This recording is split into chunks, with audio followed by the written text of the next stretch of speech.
définition des charges, définition de la combinaison. Comme je l'ai dit, les charges que nous allons prendre en compte, les charges que nous allons prendre en compte sont les charges permanentes de poids propre de la structure, le carrelage d'une épaisseur de 10 cm et la charge d'exploitation d'une terrasse accessible tout simplement. Voilà, donc je viens sur le robot. Pour la définition des cas de charge, je viens dans chargement, cas de charge.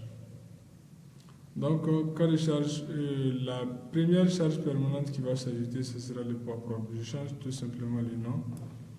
Je dis tout simplement permanente 1. En tout cas, c'est mieux comme ça. Donc, permanente 1, c'est le poids propre de ma structure. Donc, je dis ajouter.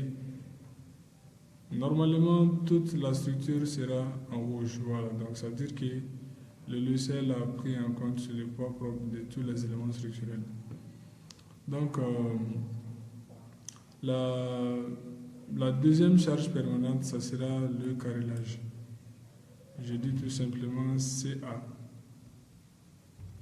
Donc, CA, je fais ajouter.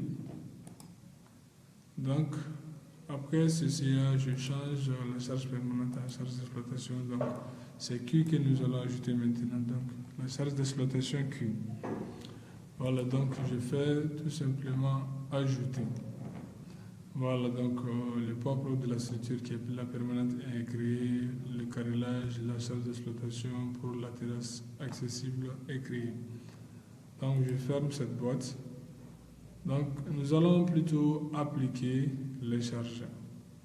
Devient toujours dans chargement, définir charge. Donc, pour la définition des charges, la charge d'exploitation pour la terrasse accessible, c'est 1,5 kN par mètre carré. Déjà, c'est là. Donc, c'est plutôt une charge surfacique. Je viens cliquer sur surface pour ajouter une charge surfacique. Donc, je suis là. Mais plutôt, c'est dans le sens de... comment dirais-je? Dans le sens... la charge est plutôt descendante. C'est suivant Z. Voilà. Donc, nous allons faire moins 1,5 donc kilopascal, ça veut dire kilonewton par mètre carré. Je vais ajouter. Je viens tout simplement cliquer sur mes dalles pour ajouter mon chargement. Il va automatiquement ajouter mes chargements. Donc pour la charge d'exploitation qui tout est ajouté. Donc je clique sur CA pour le carrelage. Donc maintenant il me faudrait calculer la charge surfacique qui correspond à une épaisseur de 10 cm que j'aurai à créer maintenant. La charge de carrelage que je vais appliquer à la structure. Donc il me faudrait calculer cela. Je vais dans outils, calculatrice, voilà. Donc au niveau de la calculatrice, le poids volumique du carrelage c'est 22 kN par mètre cube. Je multiplie ça par une épaisseur de 10 cm qui fait 0,1 mètre égal, donc 2,2. Donc c'est la charge surfacique de 2,2 que nous allons appliquer à notre structure qui correspond à la charge de notre carrelage. Voilà, donc je ferme. J'ai changé en carrelage au niveau du calque. Je viens chargement, donc j'ai dit que c'est 2,2 la charge de carrelage ajoutée. Je viens tout simplement, je clique sur les panneaux pour qu'elle ajoute directement la charge de carrelage. Voilà, donc tout est déjà fait. Donc je ferme cela. Donc nous avons défini les cas de charge, nous venons tout de suite de définir les charges. Donc maintenant pour voir les charges que j'ai appliquées sur la structure, je viens cliquer sur le symbole de charge juste en bas de l'espace de travail. Donc pour voir les valeurs de chargement, je viens cliquer sur description de valeur. Donc voilà, pour le carrelage, j'ai appliqué une charge surfacique de 2,2 kN par mètre carré.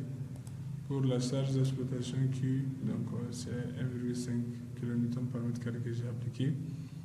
Donc le poids propre de la structure, le robot même calcule cela automatiquement.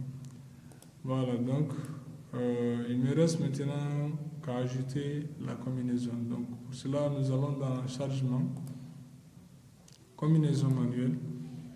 Donc à l'état limite, nous allons ajouter uniquement 2 combinaisons. Donc à l'état limite ultime, donc l'état limite de service pour calculer notre structure. Donc comme je dis tout simplement élu, état limite ultime. Donc je fais OK. Voilà, donc j'envoie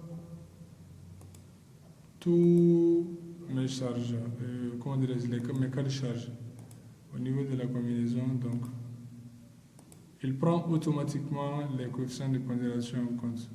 Donc permanente 1, le poids propre, le CA qui a des carrélages, tout cela, ce sont des charges permanentes. Donc le coefficient de pondération des charges permanentes, c'est 1,35.